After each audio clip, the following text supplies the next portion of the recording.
Tidak bergantung kepada apapun. Itu mana istighna. Maksudnya kaya lah. Istighna tu mana kaya sungguh. Kaya tu sehingga tidak perlu kepada apapun. Kalau kita nampak macam ada apa-apa lah, itu untuk orang lain. Untuk makhluknya. Yang lain. Untuk dia tak ada perlu apa. Nak buat apa-apa pun, kalau dia pilih untuk nak buat sesuatu tu dengan menggunakan sesuatu benda lah, itu semata-mata pilihan dia. Kalau dia tidak guna itu pun boleh juga. Tuhan tidak perlu kepada sesiapa. Itu maksudnya. Salah satu, di satu pihaknya begitu. Di satu pihak yang lain, iftiqar. Sifat iftiqar. Inilah sifat ketuhanan ni apa? Iftiqar itu segala yang lain, semuanya memerlukan dia. Bergantung dengan dia. Tak terlepas daripada dia. Itu maksud iftiqar. Itu maksud as-samad. Dalam as-samad itu ada dua sifat ketuhanan. Iaitu dia maha kaya. Maksud maha kaya tu dia tidak memerlukan kepada apa-apa pun. Kepada orang lain. Bila-bila masa pun. Daripada awal sampai bila-bila. Memang begitu. Itu makna istighna. Wallahu ghaniyyun 'anil 'alamin. Itulah kalau kita nak kira dalil dia dalam Quran itulah. Allah itu tidak perlukan kepada sekalian alam. Kalau dia buat alam dia buat syurga neraka untuk orang lain, bukan untuk dia. Bukan dia perlu, bukan dia nak pun benda tu. Untuk kesenangan dia lah. Tak ada itu semua tu. Adapun kita memang memerlukan. Nak buat apa-apa pun perlu kepada yang lain. Tak boleh buat sendiri belaka. Bergantung pada benda lain. Nak cerah berkehendak kepada. Nak pakai kereta perlu kepada kilang yang membuat kereta. Begitulah juga. Yang lain-lain lagi. Kalau dalam keadaan biasa ni kita kata, orang perlu, orang tak ada telefon lah kita kata. Dia perlu kepada orang lain yang ada telefon. Bila kita sudah ada telefon, kita tak guna dah telefon orang lain. Itu maksudnya tak perlu kepada orang lain. Sebab kita cukup dah. Bila lapar, kita perlu makan. Perlu. Tuhan tu tak ada macam tu. Tak ada perlu kepada apa. Kita ni akan dahaga. Bila dahaga, kita perlu kepada air. Jadi Tuhan ni tak ada perlu kepada apa-apa. Maha suci dia daripada memerlukan apa-apa. Dia kaya. Maksud kaya tu tidak perlulah. Cuba kita tengok orang yang kaya macam mana. Banyak perkara dia tak perlu. Dia nak pergi mana-mana tak tumpang orang. Dia ada kereta dia sendiri dah. Nak naik kapal terbang pun tak perlu. Dia ada kapal terbang dia sendiri dah. Begitulah daripada sekecil-kecil dah sampai sebesar-besarnya. Tapi manusia ni ada hak juga. Ada terbatas juga. Allah SWT tidak perlu kepada apa-apa. Cuma kalau dia pilih itu, pilihan dia lah. Tidak kata dia nak buat manusia ni perlu kepada bumi. Tak ada bumi dia tak boleh buat. Dulu. Tidak begitu. Saja dia pilih. Dia nak begitu. Tidak kata dia, kalau tak ada dia tak boleh buat. Dia boleh buat. Kaya dia tu, dia boleh buat macam-macam lagi. Boleh buat. Tanpa itu pun. Itu maksudnya istighna.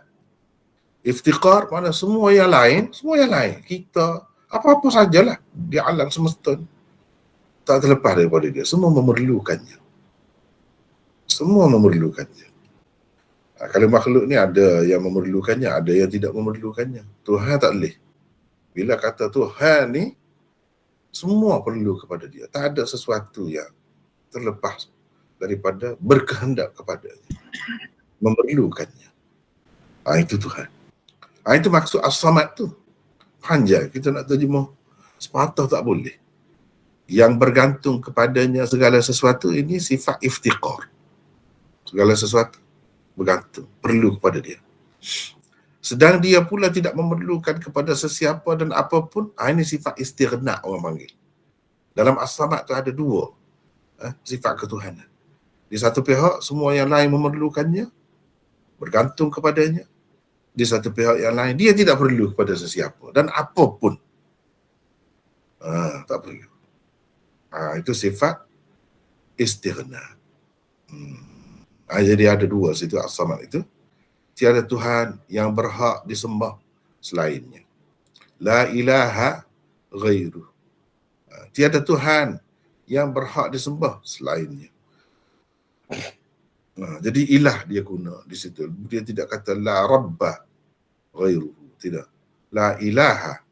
Bila kata ilah, kita terjemah Tuhan yang berhak disembah, yang layak disembah. Itu makna ilah. Makna sifat uluhiyah Tuhan. Ada rububiyah, ada uluhiyah. Jadi bila guna alif, lam, ha tu, ilah tu, dia berkait dengan uluhiyah. Apa makna uluhiyah? Sifat Tuhan sebagai yang satu-satunya berhak disembah. Tak ada yang lain berhak disembah. Macam-macam kita tengok dalam dunia ni orang sembah kan. Sembah matahari, sembah bulan, sembah bintang, sembah berhala, sembah macam-macam. Tapi itu sebenarnya tidak layak disembah. Bukan Tuhan yang sebenar lah. Tuhan yang sebenar itulah yang layak disembah. Sembah tu macam mana? Kita nak berdoa, kita berdoa dengan dia.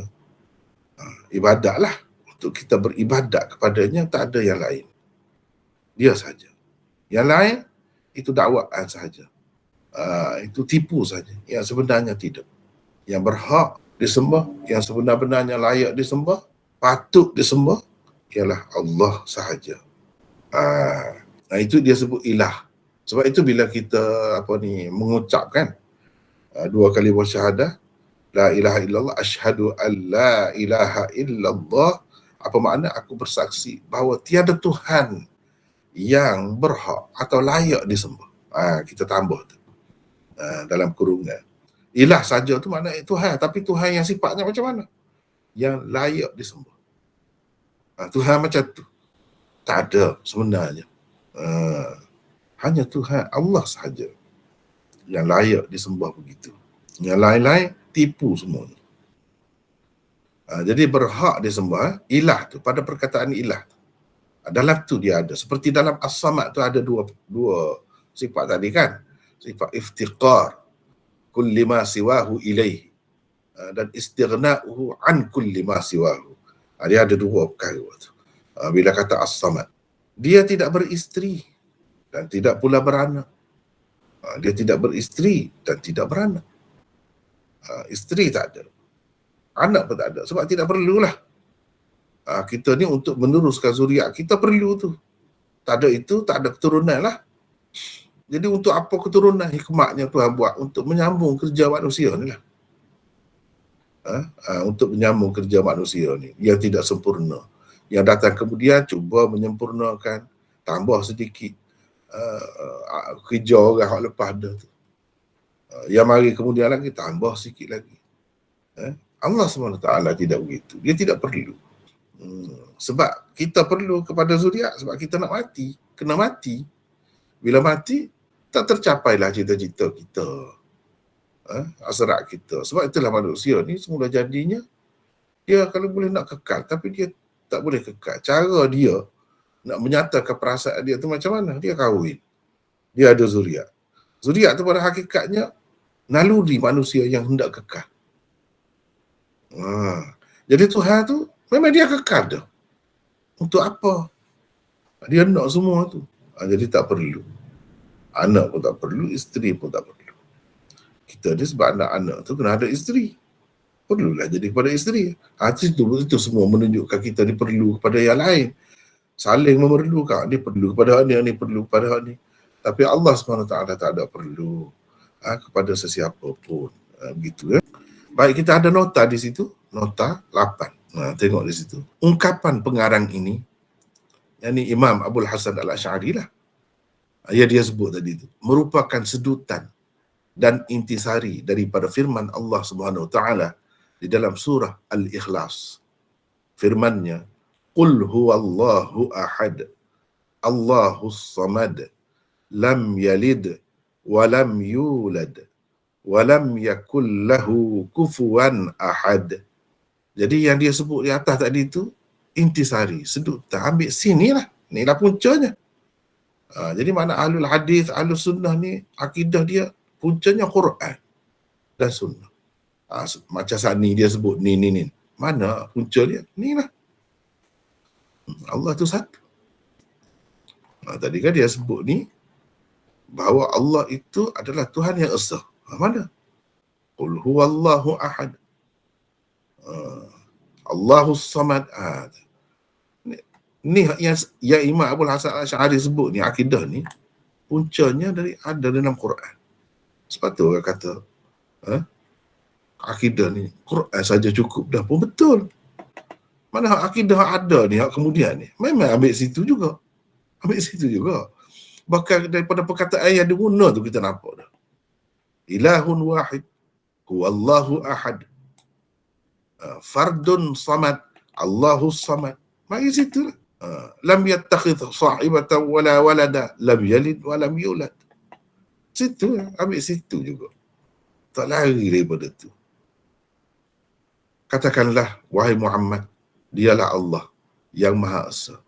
Allah adalah Tuhan yang bergantung kepadanya segala sesuatu. Sedang dia pula tidak memerlukan kepada sesiapa dan apapun. Itu maksud as-samad. Dia tidak beranak dan tidak pula diperanakkan. Dia tak ada mak, tak ada ayah. Tak perlu itu semua. Tidak seperti kita makhluk ni. Tidak beranak, lahir daripada dia tu. Lahir daripada dia. Seperti kita lahir daripada perut ibu. Ada. Mari daripada air mani bapa. Itu puja kita. Allah SWT tidak begitu. Walam yulad, dan tidak diperanakkan. Walam yakul lahu kufuwan ahad, dan tidak ada sesiapa pun yang setara atau sebanding atau serupa dengannya. Tak ada.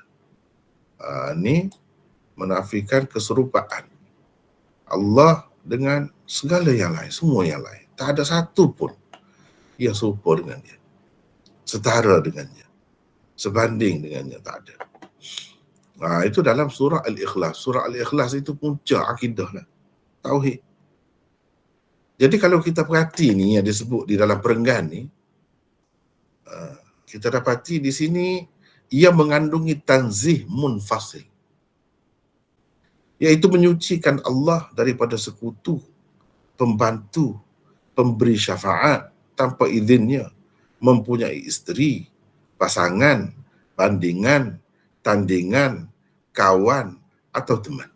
Ini orang panggil Tuhan tu bersih, suci, tak ada benda. Ini orang panggil tanzih munfasil. Penyucian Allah terhadap sesuatu yang di luar daripada dia, lain daripada dia. Misalnya kita kata isteri itu bukan diri dia, orang lain lah, terpisah daripada dia kan. Anak tu pun orang lain, terpisah daripada dia. Sekutu tu kalau kita kata apa-apalah, benda lain, benda selainnya, hak selainnya yang tidak mungkin ada bersama Allah, pada Allah ni, yang disebutkan di sini. Ini orang panggil tanzih munfasil. Tanzih itu ada dua macam, tanzih munfasil, tanzih muttasil. Seperti dalam, kalau kita belajar akidah Ahlussunnah Asy'ariyah ni, dia ada kam muttasil, kam munfasil. Munfasil, muttasil tu begitulah. Kalau tak tahu istilah ni pun tak apa. Yang pentingnya Tuhan tu tak ada anak, Tuhan tak ada bapa, Tuhan tak ada isteri. Jadi isteri, bapa, anak tu selain daripada dia kan, di luar daripada dia. Itu maknanya. Tuhan tak ada sekutu, Tuhan tak ada kawan, kawan dia tu di luar dia, bukan dia sendiri, orang lain. Tak ada. Sebab apa? Sebab tadilah dia balik kepada As-Samad itu, sebab dia tidak perlu kepada semua. Tak perlu. Allah berfirman, "Fala taj'alu lillahi andada wa antum ta'lamun." Bermaksud, jadi kalau saya buat titik-titik tu, maksudnya sebelum pada tu ada lagi lah ayat. Cuma kita nak ringkas, ambil bahagian berkenaan sahaja, kita buat titik-titik begitu. Lepas tu berikan ayat. Bukan makna ayat ke-22 ni semua sekali ni, setakat ni. Tidak. Itu titik-titik. Kalau sebelum tu maknanya selebihnya sebelumnya lah. Kalau selepas tu, selebihnya kemudian. Untuk ringkas. Maka janganlah kamu mengadakan sekutu-sekutu bagi Allah. Padahal kamu semua mengetahui bahawa Allah ialah Tuhan yang Maha Esa. Mana dia tak ada sekutu. Kita nak kata Tuhan lain tu bintang ke, bintang tu kan suku tu, berasingan tu. Bulan ke, kita kata berhala ke, itu sekutu-sekutu, ataupun manusia ke, ataupun binatang ke, jin ke, apa ke, selain daripada Allah. Bukan zat Allah tu sendiri, diri Allah tu sendiri, yang lain. Tapi perlu disucikan juga. Mana Allah tak ada kena-mengena dengan semua tu. Allah tidak berkehendakkan semua tu. Tidak ada pun Allah tu terlibat dengan semua tu. Jadi ini Tuhan larang ni, jangan kamu mengadakan sekutu-sekutu bagi Allah. Jadi sekutu ni munfasil lah, yang terpisah. Allah juga berfirman, laisa kamithlihi syai' wa huwas sami'ul basir. Ini pun sama juga kalau titik-titik sebelum tu, maknanya sebelum tu adalah ayat lagi. Tiada sesuatu pun yang sebanding dengannya. Mana zatnya, sifat-sifatnya dan pentadbirannya, perbuatannya. Kalau sebut pun sama tu pada sebutan saja. Sama tidak. Laisa kamithlihi syai' wa huwas sami'ul basir.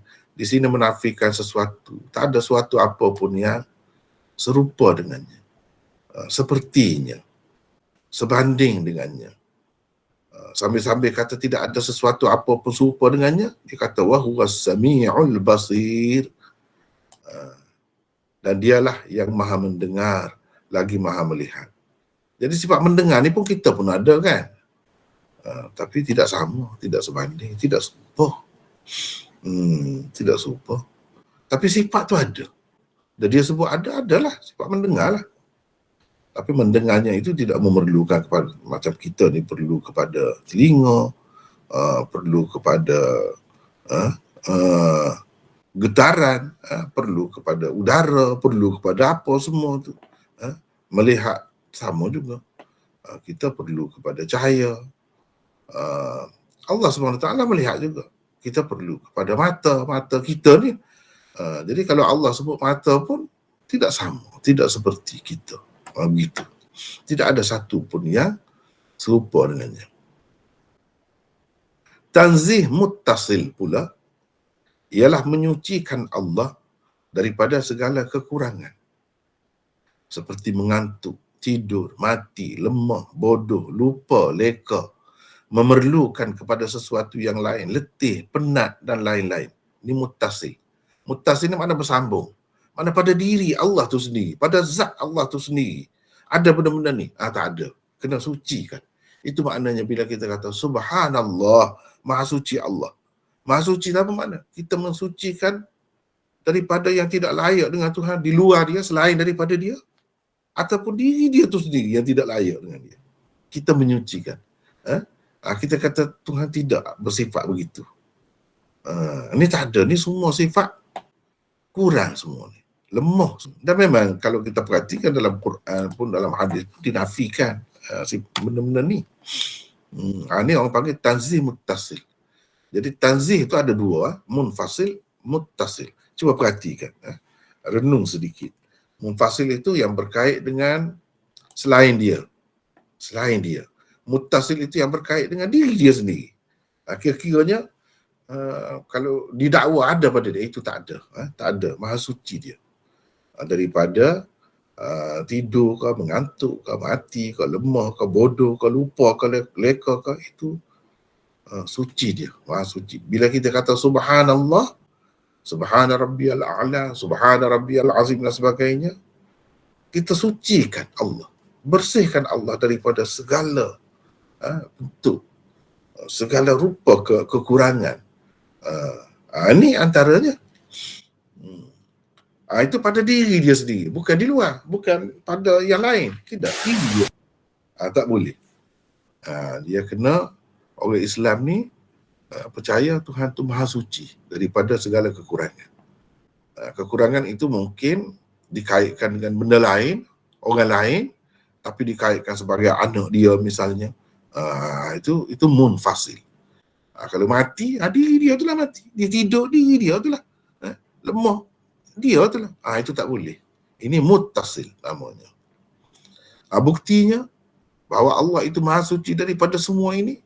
Kita tengok Allah berfirman, Allahu la ilaha illa huwal hayyul qayyum la ta'khudhuhu sinatun wala naum. Lepas tu kita bagi titik-titik sebab panjang lah. Yang kita nak berkenaan sangat, yang kena mengena dengan kita ni di sini.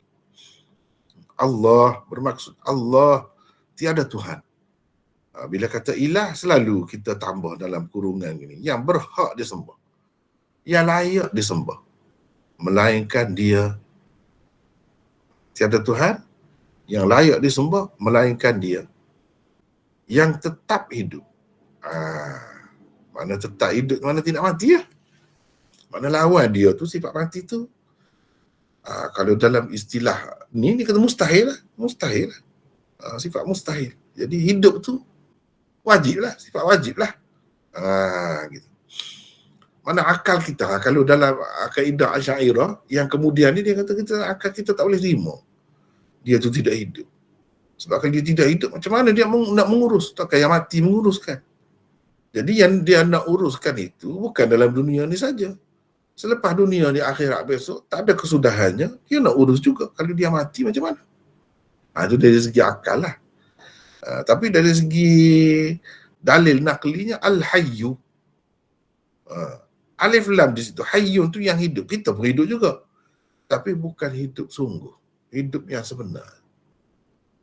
Hidup hakiki. Tidak. Hakiki pun hakiki cara kita lah. Hidup sebenar juga kita ni. Cara kita lah. Jadi tidak sama lah yang lain tu dengan Allah. Itulah yang dikatakan laisa kamitslihi syai' tu. Yang tetap hidup. Maknanya dia tidak mati. Tidak bermula dengan tidak ada. Tidak. Itu maksud Al-Hayyu. Jadi alif lam di sini alif lam yang sebenarnya. Hakikatnya. Sungguh. Hidup sungguh. Kalau nak tengok yang hidup sungguh macam mana? Tengok sifat Tuhan. Hidup dia. Itulah baru hidup sungguh. Kalau kita ni mula tak ada, lepas tu ada, lepas tu tidak ada, itu tidak hidup sungguh tu. Kalau macam tu. Jadi orang macam kita ni, setara manusia ni pun tidak layak lagi jadi Tuhan. Apatah lagi makhluk-makhluk yang lain. Lagilah yang hidup sehari saja, yang hidup seminggu saja, nak jadi Tuhan macam mana? Kita yang hidup 70 tahun pun tak boleh juga jadi Tuhan. Sebab apa? Sebab tidak hidup sebenar. Ini tidak hidup, macam mana nak jaga?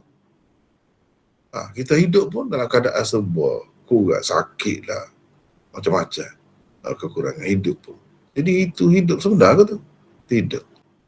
Yang sebenar-benarnya hidup ialah Allah. Alif lam tu kita panggil hakikat. Laisal ghina an kathratil aradi walakinnal ghina ghinan nafs. Nabi kata, bukanlah kaya sejati itu, kaya sebenar tu, kaya sungguh tu dengan sebab ada banyak harta benda. Nabi kata, walakinnal ghina ghinan nafs. Tapi kaya sebenar, kaya sejati. Kalau orang Kelantan kata kaya sungati, ialah kaya jiwa. Jadi Nabi guna al-ghina, ada alif lam juga di situ. Maksudnya dia nak cerita kaya yang sebenarnya, kaya sejati. Kalau yang hidup sejati, yang hidup sebenar-benarnya, yang hidup sungguhnya, tak ada yang lain. Allah jua. Al-Qayyum, yang kekal selama-lamanya, mentadbirkan sekalian makhluknya. Jadi itu, kita pun mentadbir juga. Ini mentadbir pejabat itu, ini tadbir syarikat itu, tadbir negeri itu. Tapi tidak kekal. Berganti, bertukar dengan orang lain pula. Setelah tua pencen, uzur. Itu kalau makhluk ni. Allah tu tidak begitu. Yang kekal selama-lamanya, mentadbirkan. Sebab itu dialah yang layak jadi Tuhan. Kalau kita nak sembah pun dia sajalah yang layak disembah. Sebab sifatnya begitu. Tak ada yang lain bersifat begitu. Kalau ada kesamaan dari satu sudut, hanya dari satu sudut saja, kita pun mentadbirkan juga. Kita pun mengatur juga cara-cara kita. Tapi itu tidak yang sebenar-benar. Yang tidak mengantuk, usahakan tidur. Ini makna nafi lah ni. Dinafikan sifat ni. Maknanya suci Tuhan daripada sifat mengantuk dan tidur ni. Sebab apa? Kalau mengantuk, Nak bawa kereta pun tak boleh. Langgar. Berlanggar kalau tidur. Kalau mengantuk saja, kalau tidur lagi. Jadi Allah tu, Tuhan itu tidak begitu. Sebab itu dia boleh menguruskan dengan baik. Kalau kita nampak ada kurang matilah, kenapa Tuhan tidak boleh hidupkan manusia ni jadi kekal? Bukan kerana tak boleh buat, bukan kerana Tuhan tak boleh buat kita kekal. Memang dia nak begitu. Kalau negeri itu hancur, tenggelamlah, ataupun berlaku gempa bumi ke hancur, gunung berapi ke hancur, memang Allah SWT nak begitu. Kerana ini dunia, bukan syurga. Kalau yang tidak akan rosak, yang tidak akan hilang, yang tidak akan lenyap syurga, dia buat juga. Nak membuktikan dia boleh buat. Kenapa dunia ni tidak begitu? Sebab ini sementara. Sebagai tempat ujian saja. Jadi tak boleh itu kita kata itu bukti bahawa Tuhan tidak boleh buat. Tidak begitu. Tuhan boleh buat. Buktinya dia boleh buat syurga. Dia buat dah. Cuma dia tidak letak kita di situ. Kita di sini. Buat masa sekarang ni. Gitu kan? Kenapa dunia ni banyak penyakit lah, banyak bencana lah. Memang gitu sifat dunia. Memang gitu. Itu pun kita dipilih sebagai manusia. Ada yang dipilih sebagai ulat, ada yang dipilih sebagai cacing. Kalau Tuhan pilih kita jadi cacing, nak buat apa? Bukan isi borak, mari sini nak jadi manusia. Mujur lah tu, nasib baik lah tu. Beruntunglah kita lebih daripada yang lain. Walaqad karramna bani Adam. Kami muliakan anak Adam lebih daripada yang lain. Semua yang lain itu Tuhan buat untuk kita. Dalam pada kita kurang-kurang pun. Dalam pada kita tak sempurna pun hidupnya, akan mati pun. Allah SWT bagi sampai begitu kepada kita. Maknanya terpilihlah manusia. Sebab apa? Kita ada peluang diberi oleh Allah SWT. Walaupun kalau tak kena raya boleh masuk neraka. Tapi kita ada peluang. Kita boleh pilih untuk masuk syurga. Nak masuk syurga kena jadi manusia dulu. Kalau jadi ayam tak masuk syurga. Sebab tu kata petua, beruntung dah jadi manusia ni. Makanan saja pun Tuhan buat. Jadi kita, lidah kita ni boleh merasa kesedapan, kenikmatan macam-macam makanan tu lain-lain. Situ pun dia istimewa dah. Berbeza dengan makhluk-makhluk lain. Tahu makan rumput saja. Kalau lembu lah kita kan. Binatang-binatang lain dah lain pula. Itu lebih dari manusia. Lepas tu ada peluang pula nak pergi ke syurga, tempat kekal. Di mana tak ada dah yang kita serabut-serabut dalam dunia ni, tak ada dah. Tak ada. Itulah yang disebutkan dalam Quran tentang syurga. Dia buat dah. Jadi kita tak boleh kata Tuhan itu lemah.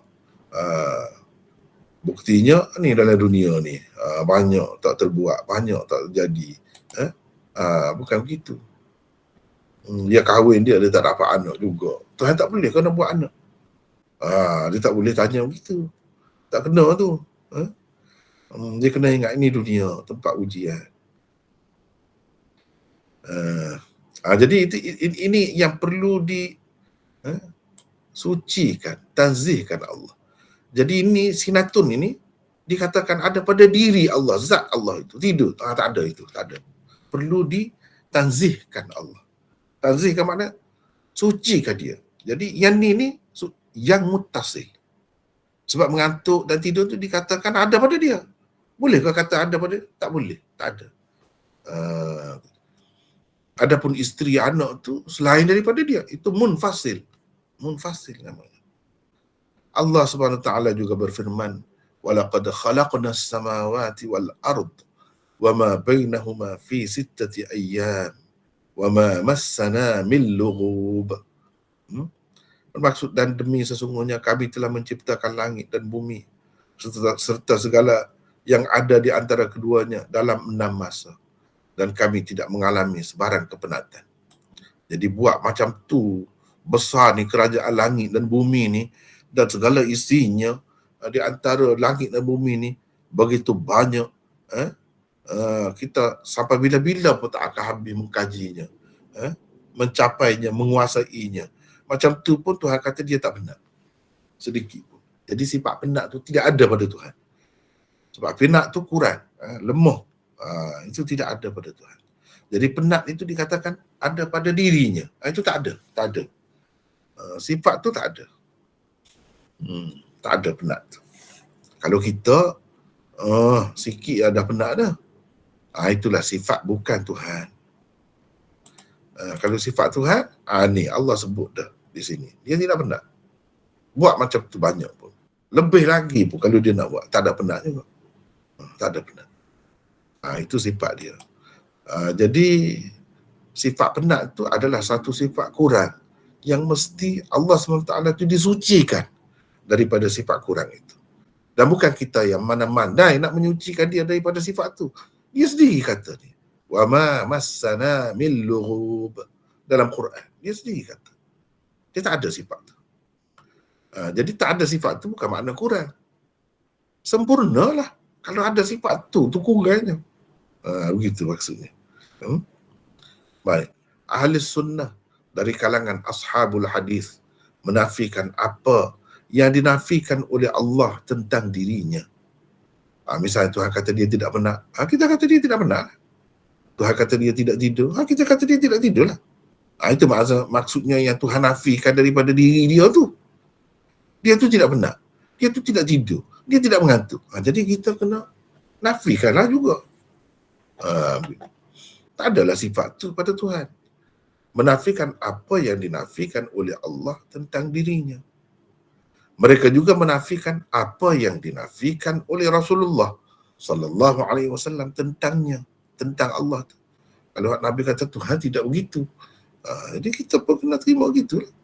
Itulah Ahlus Sunnah. Ashabul hadis. Yang tidak ashabul hadis pun sebenarnya begitu. Cuma kadang-kadang dia lari sikit sebanyak tu. Begitulah. Mereka tidak menyentuh sifat-sifat kesempurnaan dan sifat-sifat kemuliaan Allah dengan menafikannya atau memesongkan artinya. Ni cara ahlul hadis, ashabul hadis, ahli sunnah ni. Ini berbeza dengan orang yang mendakwa sebagai Asy'ariyah ke, Maturidiyah ke. Kadang-kadang dia lari sikit di situ. Kalau sifat-sifat yang menyentuh sifat-sifat kesempurnaan dan sifat-sifat kemuliaan Allah, dia tidak menafikan. Kalau Tuhan telah isbatkan, sabitkan, kata ada pada dia sifat tu, dia terimalah. Dia tidak menafikan atau memesongkan artinya, ta'wil. Ta'wil artinya. Padahal makna dia gini, tak boleh pakai gini, dengan pakai dengan makna gini. Dia tidak gitu. Itu ashabul hadis ni tidak gitu. Yang Tuhan telah sebut sebagai sifat sempurna dia, kita terima. Jangan dirafikan. Jangan ditakwil, pusing makna dia. Bagi mereka mengisbatkan sifat-sifat yang memang sabit. Sabit itu maksudnya ada tersebut dengan terang di dalam Al-Quran dan As-Sunnah. Tidak langsung berarti mentashbihkan, yakni menyerupakan Allah, yakni dengan sesuatu yang baru. Itu makna tashbih. Tashbih itu makna menyerupakan Allah dengan sesuatu yang baru. Jadi bila kita menyabitkan sifat mata Tuhan misalnya, Tuhan itu dia kata ada mata dia. Kita kata dia adalah, sifat dia lah. Tapi bukan bermakna bila kita kata ada mata tu bermakna kita mentashbihkan mata dia tu. Bila kata mata super dengan mata makhluk lah. Tidak gitu. Jadi kita kata dia ada mata tu sebab dia kata ada. Ada. Gitu. Lagu mana? Tak tahu. Lagu mana tak tahu.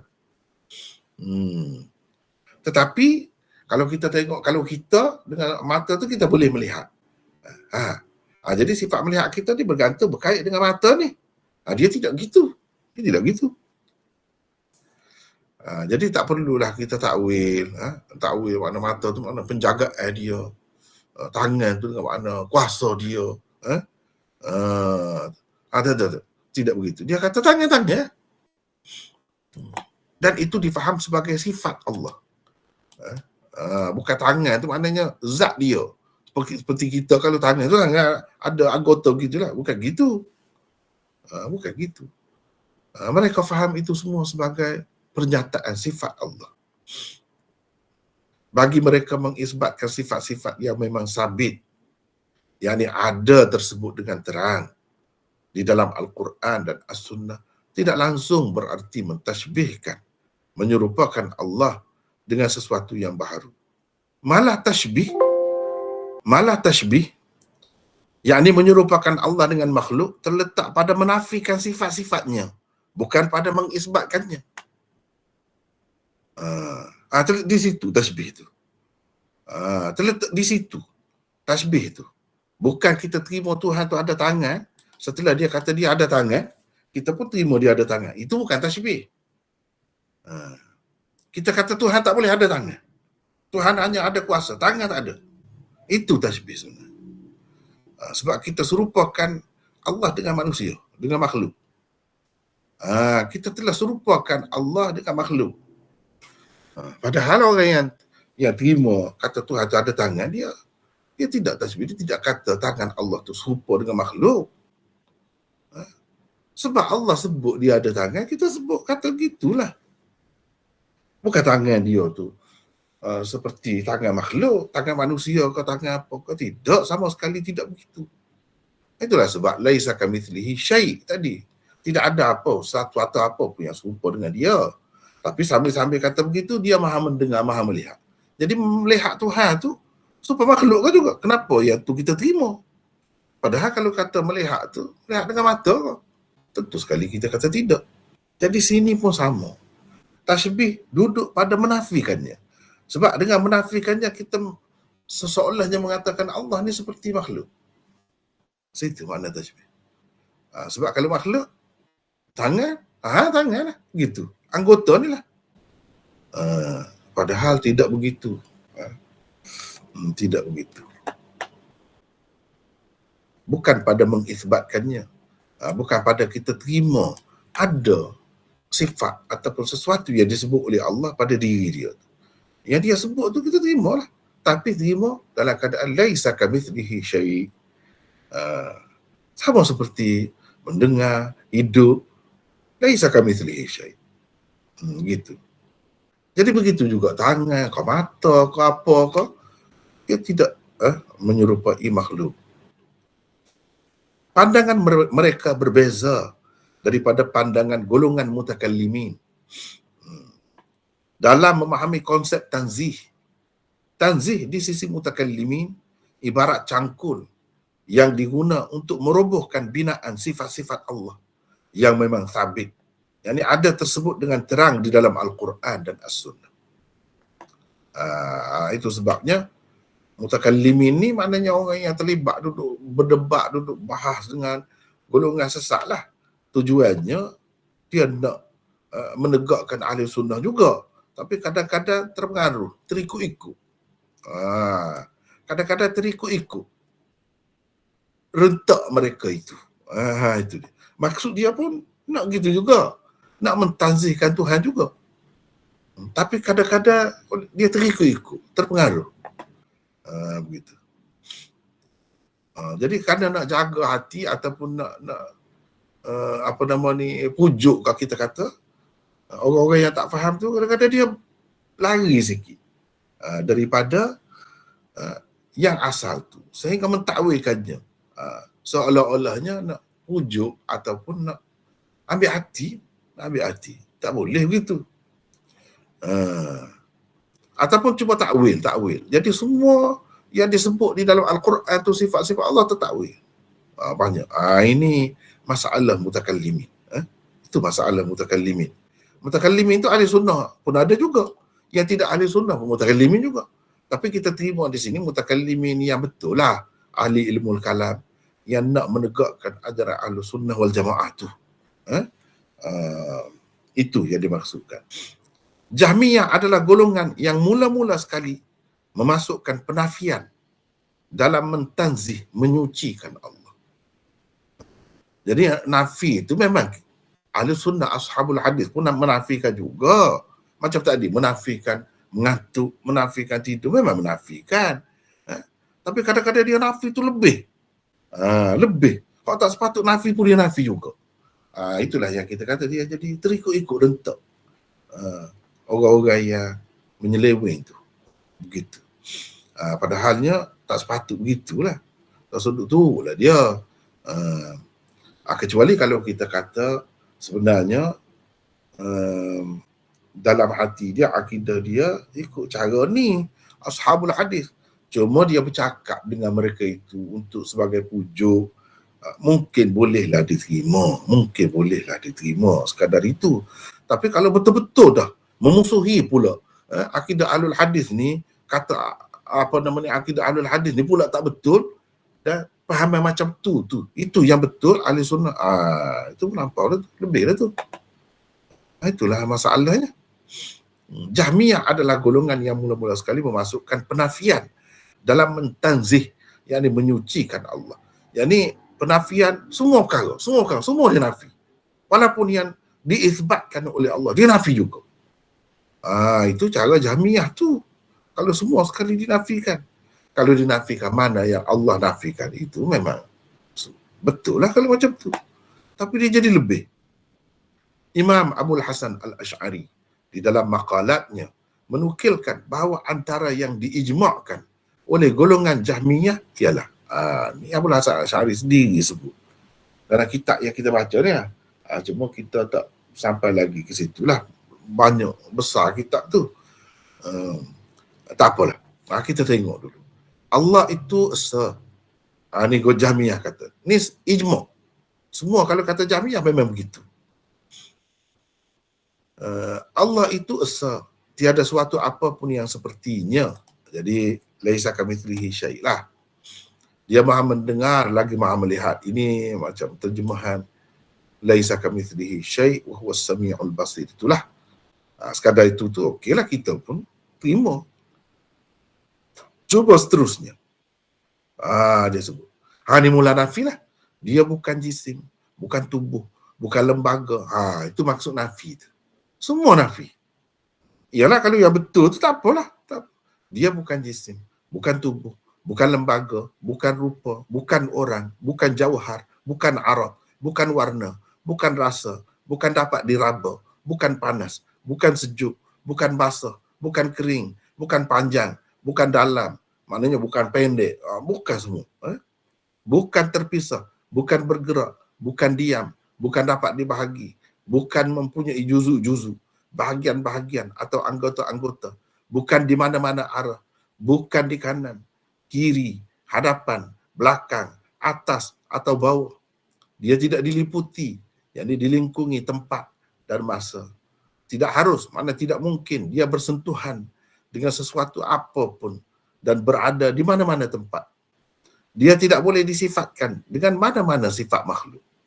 Itulah ringkasan pandangan mereka tentang tauhid. Jadi banyak, semua nafi. Semua nafi. Jadi Allah SWT kata dia di atas aras misalnya. Itu kita akan bertemu nanti. Di atas. Dan Tuhan sebut di atas. Tidak. Dia kata sebab tu.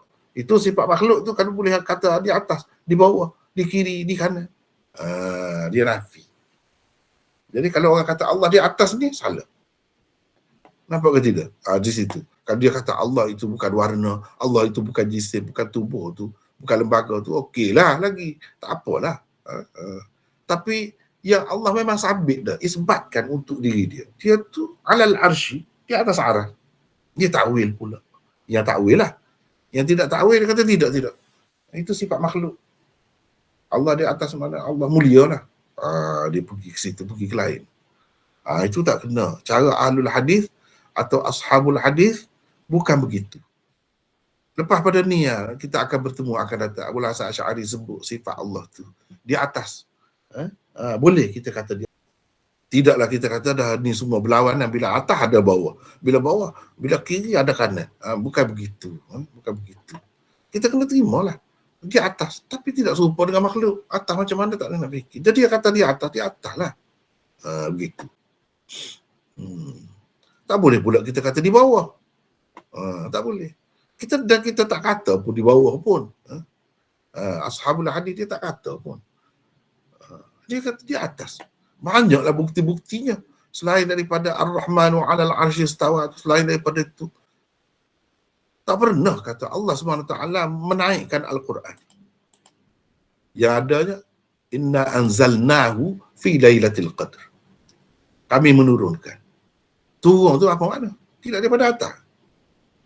Kami menurunkan. Pernahkah kita kata Tuhan kata kami menaikkan Quran. Tak benar. Menurunkan. Kita faham apa? Menurunkan. Mana daripada atas ke bawah lah. Jadi kalau orang kata Allah tu di mana? Di atas. Tidak salah. Mereka ni pokok mutakallim ni kata salah. Kalau nak tanya Allah tu di mana? Tak boleh. Itu tanya makhluk lagu tu. Tanya makhluk boleh lah di mana? Di Kuala Lumpur. Di mana? Di Kelantan. Boleh lah. Tuhan tak boleh tanya lagu tu. Dia lupa dah. Nabi tanya. Aina Allah? Dia lupa. Ashabul hadis tidak macam tu. Pak Nabi tanya, dia boleh lah tu tanya. Takkan Nabi tanya benda salah. Boleh faham kan tidak ni yang dengar-dengar ni? Boleh. Dan Nabi kata, Aina Allah? Jadi mereka ni kadang-kadang dia nak menegakkan tu dia siapa tahu siapa dia menafikan tidak sahih lah hadis itu. Ini masalah penyakit ni. Sebab terlalu nak mengikut rentak mereka tu. Maksud dianya asalnya bagus juga. Dia takut orang anggap Tuhan ni percaya Tuhan ni seperti makhluk lah. Begitulah maksud dia. Kalaulah perkara itu bahaya, tentu Nabi tak guna. Tentu Nabi tak tanya begitu. Jadi kalau kita menyalahkan tanya begitu, seperti kita menyalahkan Nabi tanyalah. Nabi tanya di mana Allah? Dia kata di langit. Nabi tak kata salah tu. Nabi tak kata begitu. Itu ashabul hadis dia berbeza. Di situlah. Yang mana Nabi ke Quran kau sebut, diterima lah. Tapi macam mana di atas seperti makhluk? Seperti bumbung di atas rumah. Tak. Tidak gitu. Seperti matahari duduk di atas kita. Tidak. Tidak begitu. Kalau macam tu seperti makhluk pula. Tidak. Yang kita terima kata di atas tu sebab dia kata dia di atas. Tu lebih selamat lagi. Tak perlulah kita kata di atas tu dia mulia ke, dia tinggi, kedudukan dia tu tinggi. Bukan diri dia tu tinggi, tak. Kalau diri dia tinggi, maknanya menyerupai makhluk pula. Dia pergi ke situ. Dan kita terima zat dia tu tidak serupa dengan makhluk. Kalau kata tinggi, kena kata apa pun tidak serupa lah.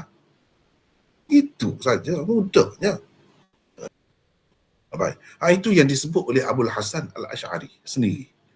Di dalam kitab Maqalat Al-Islamiyyin. Sebab itulah kita rasakan perlu baca kitab Maqalat Al-Islamiyyin karangan Abul Hasan Al-Asy'ari sendiri. Nak tengok Abul Hasan Al-Asy'ari ni yang orang-orang duduk dakwah sekarang ni ikut Asy'ariyah tu. Asy'ariyah ni luar. Abul Hasan Al-Asy'ari sepatutnya dia tu lah imam. Dia tu lah banyak diikut. Dialah yang menjadi kata pemutus sepatutnya. Paling tidak kalau kita baca kitab ni kita akan dapati dekat sangat. Tak ada beza. Ahlul hadis dengan ahli sunnah yang lain, tak ada beza. Bahkan itulah yang Abul Hasan Al-Asy'ari sendiri iktiraf sebagai ahli sunnah. Itu kita akan bertemu nanti berkenaan dengan aras tu selepas ni lah. Jadi di sini dulu. Baik. Golongan Khawarij, beberapa kelompok dari kalangan Murji'ah, Syiah dan Maturidiyah juga berpendapat demikian. Setengah-setengah lah, bukan semua lah. Allah tu bukan bahagian-bahagian, bukan anggota-anggota. Itu betul lah tu, itu sama. Jadi golongan Jahmiyah ke, Murji'ah ke, semua ni mendakwa Islam. Semua nak Islam. Cuma dia terpesong. Sebab itulah Abul Hasan Asy'ari namakan kitab dia tu Maqalat Al-Islamiyyin. Pandangan orang-orang Islam. Wakhtilafil musallin, dan perbezaan pendapat orang-orang yang bersembahyang. Nama kitab dia. Semua ni sembahyang semua ni. Tetapi dia lari daripada akidah yang diajarkan di dalam Al-Quran dan dalam hadis. Lari sikit sebanyak tu lari. Ada yang banyak lari.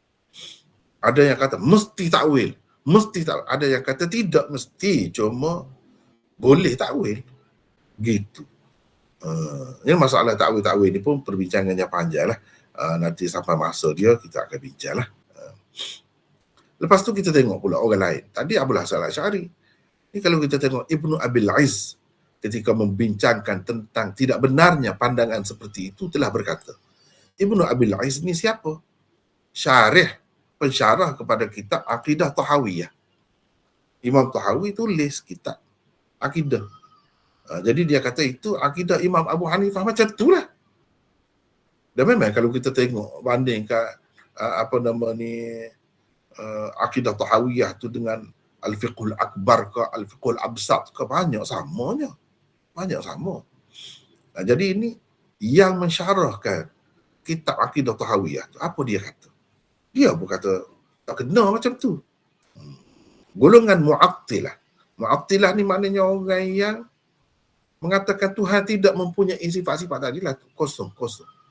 Semua dinafikan. Golongan Mu'attilah tidak menerima nama-nama dan sifat-sifat yakni Allah yang disebut oleh syar'i. Sifat-sifat Allah di atas. Dia tak terima. Nama-nama Allah Al-Ali yang tinggi tu, tinggi kedudukan. Bukan tinggi diri dia, zat dia. Tak. Kalau kata tinggi zat dia, mesti jadi musyabbihah. Mesti jadi mujassimah. Dia kata gitu. Balahlah pula sama sendiri. Padahalnya tak pada nak balah. Mereka tidak mentadabbur, yakni mengamati dan meneliti arti-arti yang terkandung di dalamnya. Sebaliknya menganggap arti-arti dan lafaz-lafaz yang diada-adakan oleh mereka sendiri sebagai suatu yang muhkam. Itu sebaliknya. Yang mesti dipercayai dan dipegangi. Yang dia faham itu yang muhkam. Jadi yang dalam Quran itu tidak muhkam. Sesoalan, ini bahaya juga. Bahaya macam tu. Dia jadi berbeza lah. Jadi dia kosongkan sifat Tuhan tu. Tuhan di atas, tak ada di atas. Tidak di atas, tak boleh kata di atas tu. Gitu. Contohnya. Jadi Mu'attilah lah. Soalannya menafikan sifat Al-Ali tu. Ulu tu. Ulu Tuhan tu menafikan. Dia kata tidak menafikan.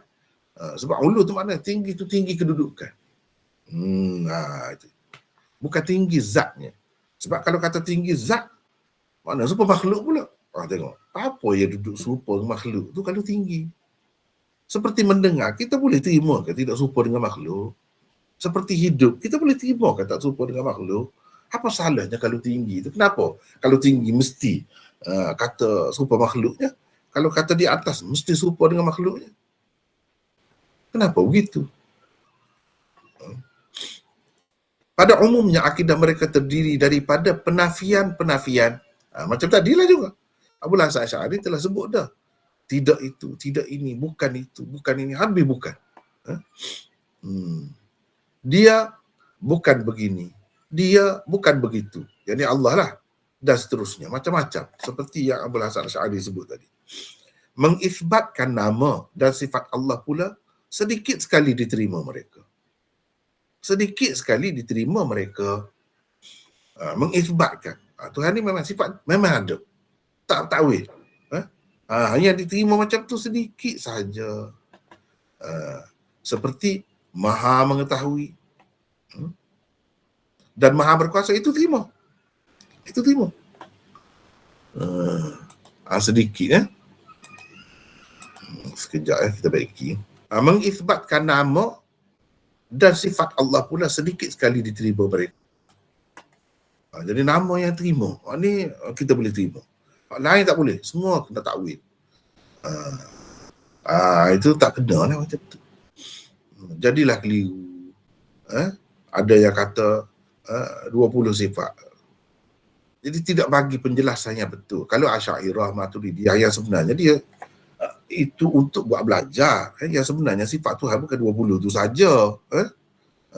Kalau macam tu bolehlah tahan. Ni kalau orang sebut macam lain, dah tak betul dah. Sesat dah. Padahal sifat Tuhan tu kan memang banyak. Apa kurangnya sifat-sifat Tuhan yang lain daripada yang diterima tu? Sama saja sifat Tuhan. Semuanya sempurna. Berapa banyak sifat-sifat Tuhan dalam Quran? Yang mana orang pun tak tahu. Sebab tak belajar, sesoalannya tak penting. Padahal semuanya penting. Banyak daripada penafian mereka tidak bersumberkan Al-Quran dan As-Sunnah. Bahkan bercanggah. Tidak juga berpandukan logik yang diguna pakai oleh orang-orang yang mengisbatkan sifat-sifat Allah. Orang yang mengisbatkan sifat Allah tu dia logik, dia pakai logik, kita pakai logik tu. Logik Allah ni tidak serupa dengan makhluk. Kalau kita kata di atas pun dia tidak serupa dengan makhluk. Tak mesti kalau di atas tu serupa dengan makhluk, tak mesti. Bukankah di samping Allah menafikan keserupaan semua makhluk ini dengannya, itulah dalam ayat tadi, laisa kamitslihi syai', dia menafikan serupa dengan semua makhluk. Dia juga telah mengisbatkan sifat mendengar dan melihat untuk dirinya, wa huwas sami'ul basir. Lanjut ayat tu.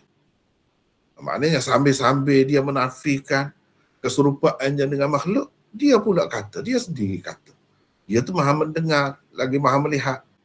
Lepas tu kalau kita fikir, kan kita mendengar juga, kita melihat juga, apa maknanya dia kata sebelum pada itu tidak serupa? Memang tidak serupa lah, mendengar pun. Begitu maksudnya. Jadi begitu juga sifat-sifat yang lain, tak boleh kalau kita kata begitu. Pada isbat ini sudah pun terkandung arti nafi yang dikehendaki.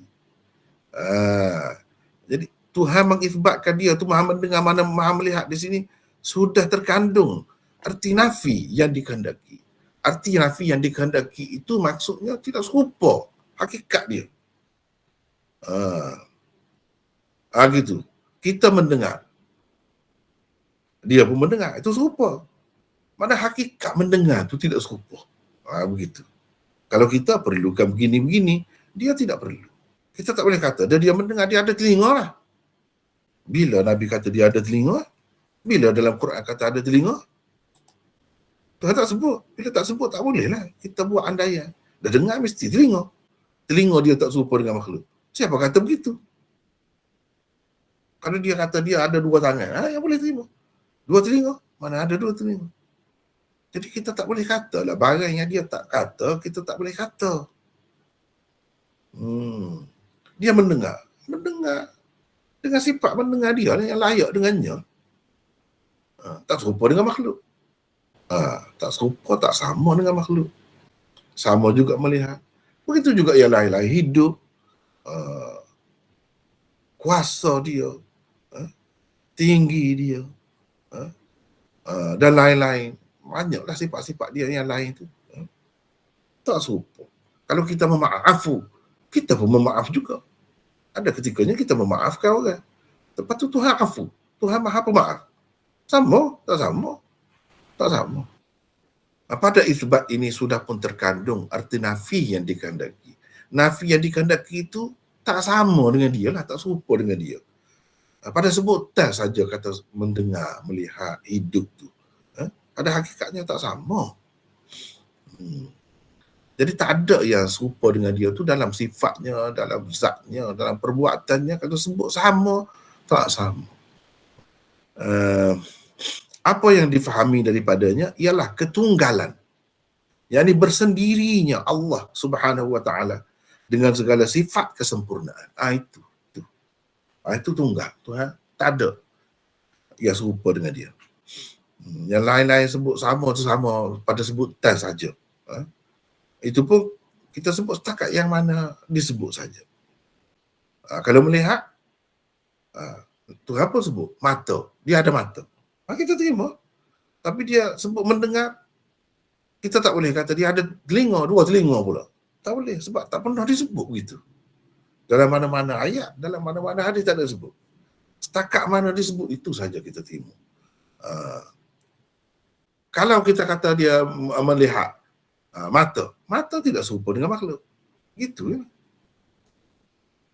Jadi telinga ni tak payahlah kita kata dia ada telinga, tapi telinga dia tak serupa dengan makhluk. Tak boleh macam tu. Ahlul hadis, ashabul hadis tidak pegang. Tuhan kata mendengar gitu saja. Pak dia ada telinga tidak? Tak ada begitu.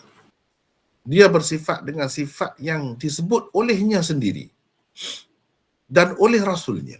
Kita terima tu. Tiada suatu apapun yang sebanding dan serupa dengan zatnya, sifat-sifatnya dan perbuatan-perbuatannya. Tak ada satu apapun yang serupa. Tak ada apapun yang serupa. Baik pada dirinya tu ataupun sifatnya ataupun perbuatannya tak sama. Kalau dia memberi rezeki, menanggung kita, makan minum kita, kita tengok ayah mak kita pun menanggung juga. Tapi hakikatnya tak sama. Hakikatnya tak sama. Yang menanggung sebenar-benarnya Allah. Yang menanggung sebenar-benarnya Allah. Kita tu, ibu bapa kita yang kita anggap dia menanggung kita tu mati pun. Mati. Jadi sebab itu kata tak sama. Menanggung ketika dia senang bolehlah tanggung, ketika dia susah anak tu pula kena bagi duit kepada dia.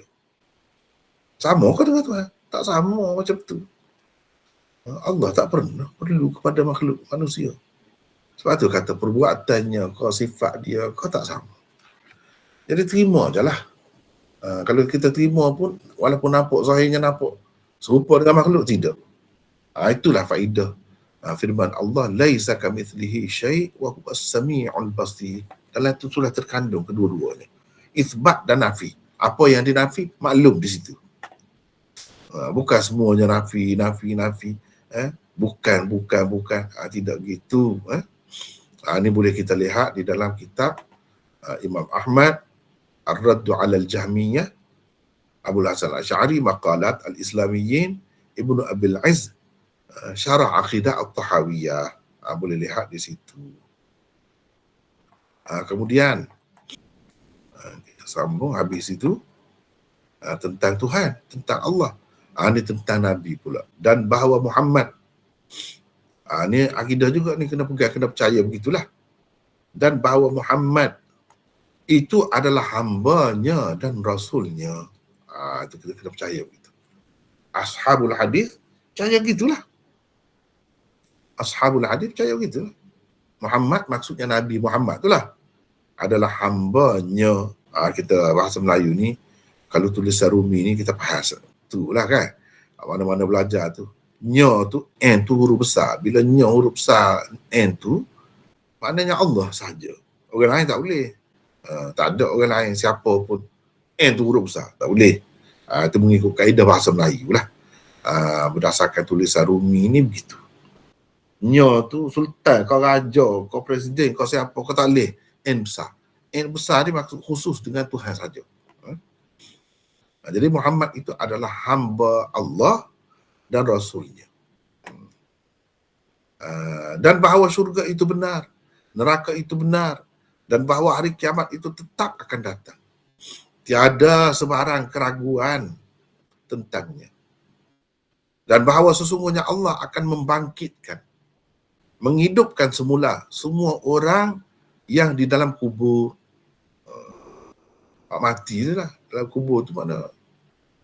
Selepas mati dia tu di mana beradanya? Ikutlah dalam perut binatang ke, dalam lautan ke, dalam kubur ke, dalam apa ke, tak kira. Akan keluar, bangkit semua.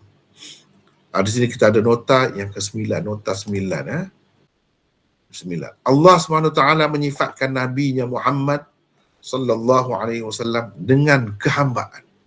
Jadi akidah Abul Hasan Al-Asy'ari sebut tadi, Muhammad itu adalah hambanya dan rasulnya. Jadi mana-mana kalau kita ni sebut Nabi ni hamba, dah kata hamba jadi sebuah hamba abdi tu ke? Bukan begitu. Tengok Nabi pun tak sama. Bila kata hamba tu, Tuhan sendiri kata hamba. Tapi tidak sama dengan hamba abdi tu. Nabi tak pernah jadi hamba. Abdi yang dijual, dibeli. Tak pernah macam tu. Tapi hamba dia dengan makna lain lah. Dengan makna lain lah. Dengan kehambaan dan kerasulan sebagai suatu makam yang paling mulia untuknya. Jadi Allah sebut ni, hamba ni, sebagai memuliakan, nak cerita sebagai makam, kedudukan yang mulia Nabi tu. Walaupun sebut hamba pun. Sebab hamba ni bukan hamba benda lain. Hamba bagi Allah. Mulia lah. Allah tu mulia. Jadi yang dikaitkan dengan dia tu mulia jugalah. Walaupun hamba. Hamba kepada yang lain itu memang dilarang pun dalam Islam, tak boleh pun. Bukan Islam menggalakkan. Jadi hamba tu, Islam nak manusia ni merdeka. Tetapi maksud hamba di sini, hamba ni sembah kepada Allah. Dari sisi Allah, kalau kata hamba tu mulia orang tu. Hamba Allah. Kalau hamba benda lain, barulah hina. Kalau hamba Allah, tidak hina. Tinggi tu, mulia tu. Dan Rasul tu melihat kepada kerja dia tu, tugas dia tu, menyampaikan apa yang Allah SWT nak untuk manusia. Itu Rasul.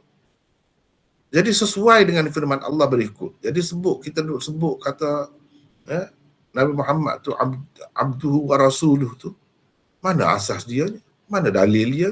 Jadi kalau ashabul hadis ni apa-apa pun dia pergi kepada Quran dan hadis. Pergi kepada Quran dan hadis. Itu yang molek tu, istimewa tu. Sebab apa dia rujuk kepada Quran dan hadis? Cuba tengok ni. Hamba tapi mulia. Dan Allah sendiri guna. Ni contohnya dalam ayat ni. Subhanallazi asra bi'abdihi laylan minal masjidil harami ilal masjidil aqsa alladhi barakna hawlahu linuriyahu min ayatina innahu huwas sami'ul basir. Maha suci Allah yang telah memperjalankan hambanya. Cuba tengok. Jadi akidah ashabul hadis yang kata Muhammad itu hambanya, ambil daripada mana? Di sinilah. Hambanya, hamba Allah lah. Siapa maksudnya? Muhammad lah. Pada suatu malam dari Masjidil Haram, Masjidil Haram tu kita semua maklum lah di Mekah tu, ke Masjidil Aqsa, kita semua maklum juga, di Palestin tu, yang kami berkati sekelilingnya untuk memperlihatkan kepadanya sebahagian daripada tanda-tanda kami, yakni kekuasaan dan kebesaran kami. Berlakunya Isra' Mi'raj kepada Nabi itu untuk apa? Untuk Tuhan tunjuk kepada dia kebesaran Allah dan kekuasaannya. Jadi Nabi SAW yang diperjalankan oleh Allah itu disebut sebagai hamba di sini. Disebut sebagai hamba, banyak lagi lah dalam ayat ni, dalam hadis lagi banyak lah dalam hadis. Hamba dia disebut. Jadi hamba bukan suatu kehinaan, tidak. Suatu kemuliaan. Ketika mencabar manusia yang meragui apa yang diturunkan kepada Muhammad juga, Allah menyebutnya sebagai hamba. Lihat firman Allah di bawah ini. Wa in kuntum fi raibin mimma nazzalna ala 'abdina fa'tu bi suratin min mithlih wad'u syuhada'akum min dunillah in kuntum sadiqin. Bermaksud, dan jika kamu tetap dalam keraguan tentang apa yang kami turunkan kepada hamba kami, Tuhan sebut. Jadi mulianya Nabi itu walaupun disebut hamba sebab selalu dikaitkan dengan Allah. Itu dipanggil idhafat tashrifiyah. Abdina. Idhafat abd kepada na itu idhafat untuk memuliakannya, bukan menghina. Jadi idhafat ni ada banyak makna. Salah satunya makna dia untuk memuliakan seseorang itu. Sebab itu disebut hamba kami. Muhammad, buatlah satu surah sahaja yang semisal dengannya, dengan Al-Quran itu, kalau kamu ragulah. Jadi Tuhan nak membuktikan Quran ini memang daripada dia. Manusia tidak boleh nak tiru, tak boleh nak buat seperti itu. Dan ajaklah penolong-penolongmu selain Allah. Jika betul, maknanya orang lain, ajaklah siapa pun. Kalau kamu kata orang tu ajar, orang ni ajar, Nabi, malaikat ajar, ajaklah siapa pun kamu nak. Mana tak boleh buat. Mana Al-Quran itu betul-betul daripada Allah. Jika betul kamu orang-orang yang benar. Mana di sini nak ceritanya disebut hamba juga. Daripada situlah Imam Abu Hasan Al-Asy'ari sebut akidah Ahli Sunnah, Ashabul Hadis itu, Muhammad itu adalah hambanya. Mari di mana? Daripada sinilah. Nabi Muhammad yang sedang berdiri mengerjakan ibadat juga disebut Allah sebagai hambanya melalui firman-Nya ini. Wa annahu lamma qama 'abdullahi yad'uhu kadu yakununa 'alaihi libada. Dan bahawa sesungguhnya ketika hamba Allah yang dimaksudkan di sini Nabi Muhammad lah, berdiri mengerjakan ibadat kepadanya, mereka, yakni jin-jin itu hampir menindih satu sama lain, mengerumuninya. Tengok, pelik, menarik betul perhatian mereka. Jadi Abdullah di sini siapa Abdullah? Nabi kita lah. Salah satu nama Nabi kita Abdullah. Berdasarkan Quran ini. Tapi Abdullah tu nama sifat lah. Nama sifat. Hamba Allah. Jadi daripada situlah akidah percaya bahawa Muhammad itu hambanya. Daripada ayat-ayat Quran ni. Mana ada asasnya. Di dalam ayat di bawah ini pula Allah menyebut Nabi Muhammad sebagai Rasul Allah. Rasul yang pesuruh atau utusan Allah. Muhammadur Rasulullah walladzina ma'ahu asyidda'u 'alal kuffar ruhama'u bainahum. Dan titik-titik itu maknanya ada lagi lah ayat seterusnya itu panjang lagi. Sebab panjang sangat, kita tak ambil semualah, ambil yang berkenaan sahaja. Bermaksud Muhammad itu adalah Rasul Allah. Jadi dalam akidah tadi, yang Abul Hasan Asy'ari sebut tu Muhammad, mana orang ahli sunnah ni percaya bahawa Muhammad itu adalah hambanya dan rasulnya. Mari mana-mana. Mana dalil dia? Inilah. Muhammadur Rasulullah. Muhammad itu adalah Rasul Allah. Dan orang-orang yang bersama dengannya bersikap keras dan tegas terhadap orang-orang kafir, yakni yang memusuhi Islam, tetapi berkasih sayang sesama mereka. Itu sifat sahabat-sahabat Nabi. Jadi disebut sini Rasulullah. Bukan ngada-ngada. Yang buat dalam akidah tu dia ada asasnya dalam Quran. Nabi SAW sendiri berpesan kepada umatnya agar tidak melampau-lampau memujinya. Kata baginda, la tutruni kama atratin nasara Isa bin Maryam. Innama ana abduh faqulu abdullahi wa rasuluh. Jangan kamu melampau-lampau memujiku seperti mana melampaunya golongan Nasara memuji Isa bin Maryam. Aku hanyalah hambanya. Tengok, Nabi sendiri pun sebut. Aku hambanya, abduh. Jadi dalam akidah tersebut, Muhammad itu hambanya, tepat. Dengan Quran dan tepat dengan sekian banyak hadis. Kalau kita baca dalam tahiyat tu kan, dalam tasyahud kita tu, ada beberapa tasyahud, salah satunya, wa asyhadu anna Muhammadan abduhu wa rasuluh. Memang gitu. Ada juga dalam tasyahud, sampai dalam sembahyang pun kita baca.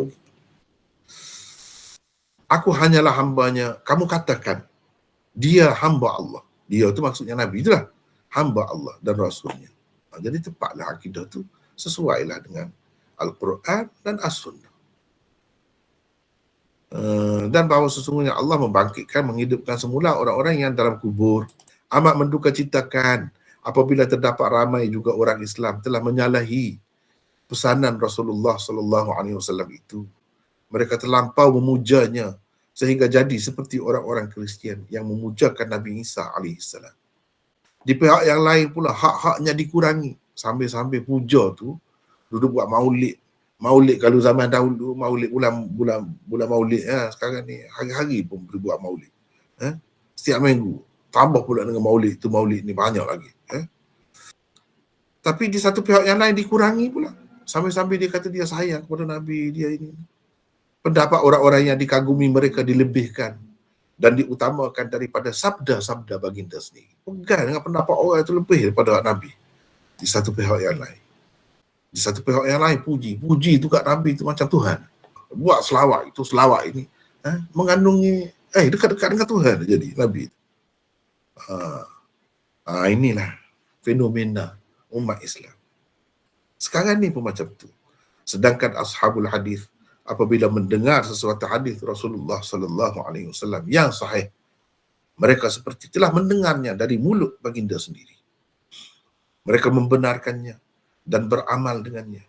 Tidak lagi mereka melebihkan pendapat, pandangan, cita rasa, kasyaf, pengalaman rohani, qiyas atau logik orang lain daripadanya. Tak ada. Itu pegangan ahlul hadis macam tu. Ashabul hadis begitu. Tak ada dah. Tak suruh cakap lah pendapat orang ni, wali ni, kutub ni, kasyaf dia berdasar, tak ada lebih. Mimpi dia lagi lah. Tak ada lebih. Tapi umat Islam ni sekarang ni kadang-kadang, yang tu dia lebih lagi daripada Nabi. Sambil-sambil dia duk kata dia sayang kepada Nabi. Nabi tu dimuliakan. Nabi tu begini-begini. Sampai diterima najis, Nabi tu pun tidak najis. Dan macam-macam lagi. Nabi tu tak ada bayar, tak ada begini-begini. Tapi orang lain pula dah Wirid orang lain pula dah yang utama. Zikir orang lain yang orang lain ajar pula, itulah yang diamalkan. Yang Nabi ajar dia letak di belakang. Itulah. Tapi dia kata itu akidah dia betul. Akidah dia yang paling baik. Tengok sendirilah. Baik, yang ke-10 ni apa ya? Ni. Allah akan membangkitkan, yakni menghidupkan semula semua orang yang di dalam kubur. Dalam kubur tu yang kita sebut tadilah. Apa yang disebut oleh Imam Abul Hasan Al-Asy'ari ini sebenarnya diambil daripada sabda Nabi SAW yang diriwayatkan oleh Ubadah bin As-Samit. Kata beliau, Rasulullah SAW bersabda, "Man syahida an la ilaha illallah wahdahu la syarikalah wa anna Muhammadan abduhu wa rasuluh wa anna Isa abdullah wa rasuluh wa kalimatuh alqaha ila Maryam wa ruhum min wal jannatu haqqun wan naru haqqun adkhalahu Allahul jannah ala ma kana minal amal." Bermaksud siapa bersaksi bahawa tiada Tuhan melainkan Allah sahaja, yang Tuhan yang layak disembah, tidak ada melainkan Allah sahaja, tiada sekutu baginya, dan bahawa Muhammad itu adalah hambanya dan pesuruhnya. Isa juga adalah hambanya dan pesuruhnya. Dia adalah kalimah Allah. Dia, mana Nabi Isa itulah, adalah kalimah dan ruh daripada Allah yang dicampakkan kepada Maryam. Syurga benar, neraka juga benar. Nescaya Allah akan memasukkannya ke dalam syurga sesuai dengan amalan yang pernah dikerjakannya, yakni semasa di dunia dahulu. Itu jaminan yang Nabi SAW sebut ni. Mana ada lagi lah hidup selepas mati. Ada syurga tu apa? Selepas mati lah tu. Neraka tu selepas mati lah tu. Dan apa yang disebut ni, Muhammad itu hambanya dan rasulnya, ada lagi. Itu yang disebutkan sebelum ni. Ini juga puncanya. Ini juga dalilnya. Ia juga dipetik daripada firman Allah berikut.